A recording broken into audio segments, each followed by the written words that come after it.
Questions for Coach Corbin? Tim, I know the roster comes out tomorrow. Anything unusual, unexpected on that?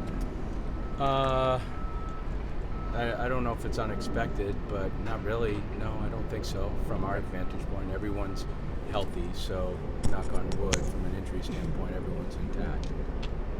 Coach, year to year, coming back, doing this, getting going in the spring, what is it that excites you the most, that kind of starts your engine each time around? The players. I mean, it's always the players. It always comes down to the players. It's just being around them. It's being able to help them in their life.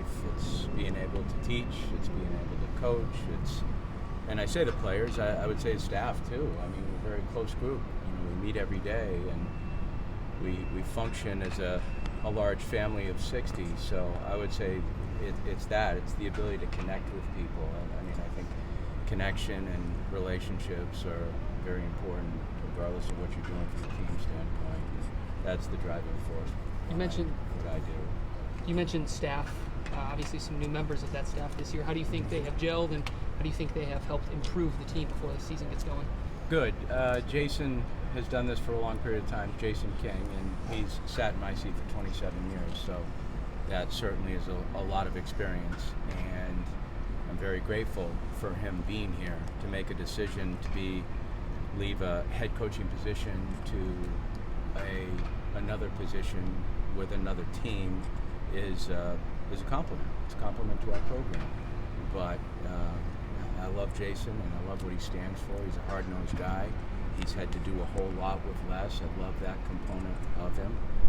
Ty he's not new to me. He's new to the team, but I've known him since he's 12 years old. And although young, he's had a lot of experiences, vast experiences. He's been a Major League scout. He's been a Major League evaluator. He's been at two schools that are very similar to Vanderbilt, Wake Forest and Duke. So, their existence here, Roe Coleman, part of our program, Sheffield, Jordan Sheffield, and Jason Gonzalez, who are finishing their degrees, are with us. So it makes for a nice group, guys who have a different blend of personalities and youthfulness, which I know is important. I like them. What do you look for in the early part of the season, in these early games, when you get to Phoenix in a couple weeks? Well, I just think for us, it's just trying to get better every day. I say better every day. How do you measure that? I mean, it's difficult to measure that during the course of training, but I think you can measure intentfulness and effort. And although you never want to coach effort, you know that effort sometimes is controlled by mental abilities that happen inside of the game. But I would say more than anything else, we can measure that and their consistency, their ability to get out here, regardless of the situation, regardless of whether or not we turn on a scoreboard, and get better at what they're doing, their personal skills. Once we get on the field, I mean, that's kind of the million-dollar question, right? It's, when you play someone else, that's when you start to understand what your personality may be. You mentioned Jayson Gonzalez and Jordan Sheffield. What specifically, kind of roles are they having? I would say assistant. It's not because they've got a lot of experience, but they very much assist in the physical parts of the game, what they can do with the ball, the bat, but knowledge. They both played professional baseball. Jordan was one of those kids who was a projected first rounder out of high school and sat next to Maggie his first year because he was medically redshirted off the roster. So he learned the game from a different vantage point, but it really helped him as he was a sophomore and a junior, and then got to play some Major League Baseball. And Jayson is one of those kids that had a good career, and it wasn't easy for him. But Jayson's also that kid that, after playing his freshman year, didn't get to play the same role as sophomore and junior year, so he can kind of explain and help kids that might fall into those roles. So, we're very grateful to have him here. I love both kids, and they're cool personalities too. I really enjoy them. How do you see the progression offensively since the fall? Better. I think that has a lot to do with comfort. It has a lot to do with the style of teaching with Jayson and Roe and Ty, and the kids' ability to kind of feel them and understand them more. And then I just think the work. I mean, Jayson's one of those kids, this guy, but he's on the field for most hours of the day, whether it's 7 a.m. in the morning with Reggie and Humphrey or a couple other guys, and to the time that it finishes. So he's very dedicated to the physical parts of the game and mental parts of the game with the kids. But I think it's certainly, there's been growth.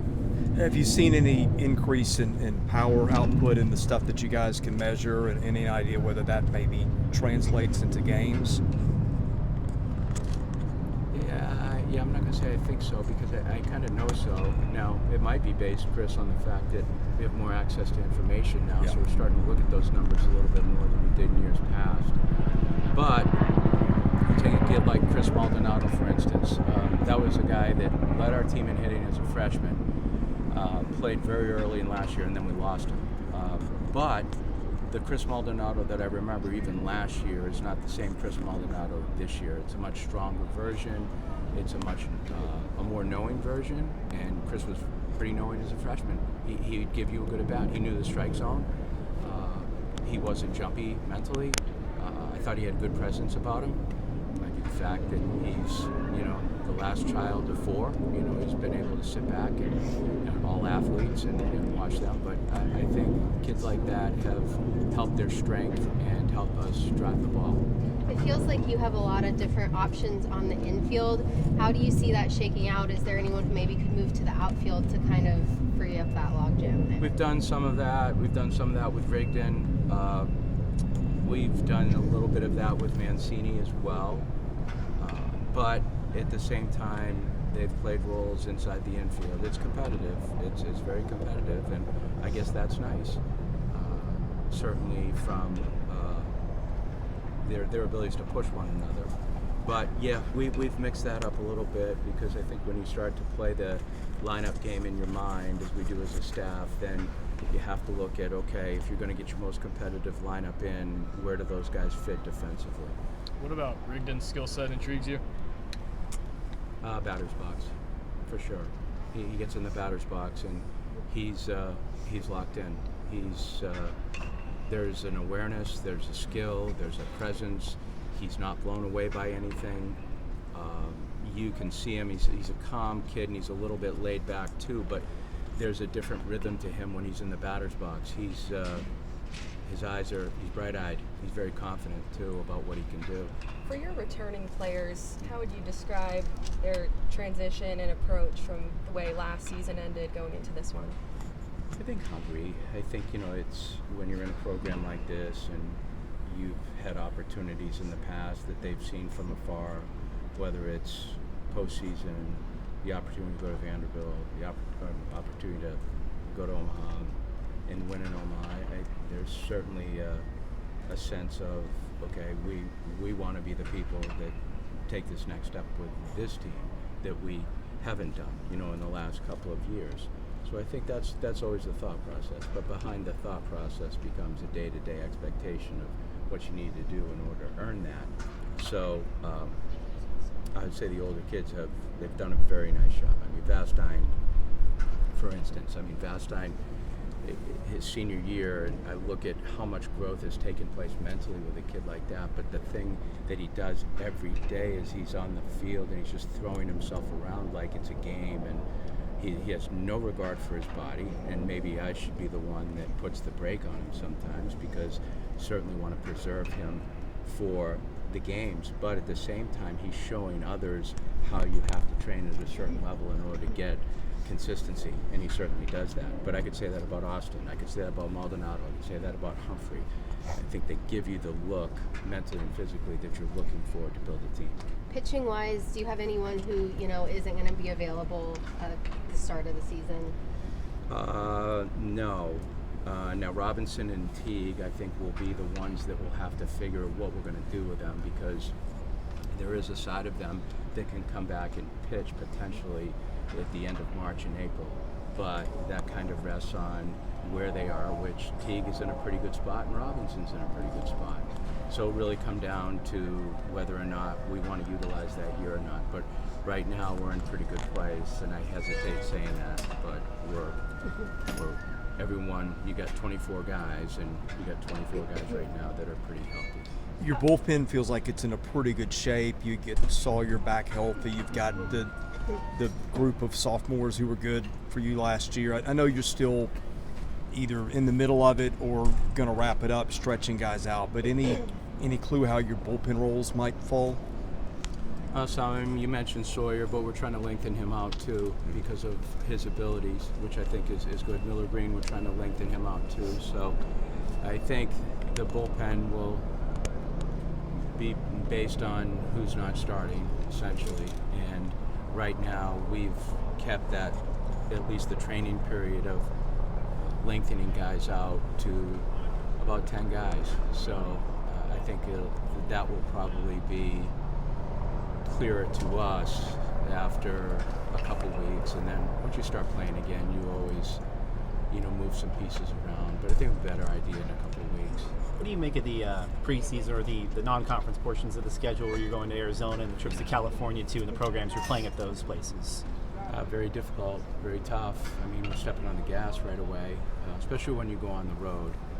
You're playing a team like Grand Canyon, which is an outstanding team, and we're playing them at home, so it'll be a tough game.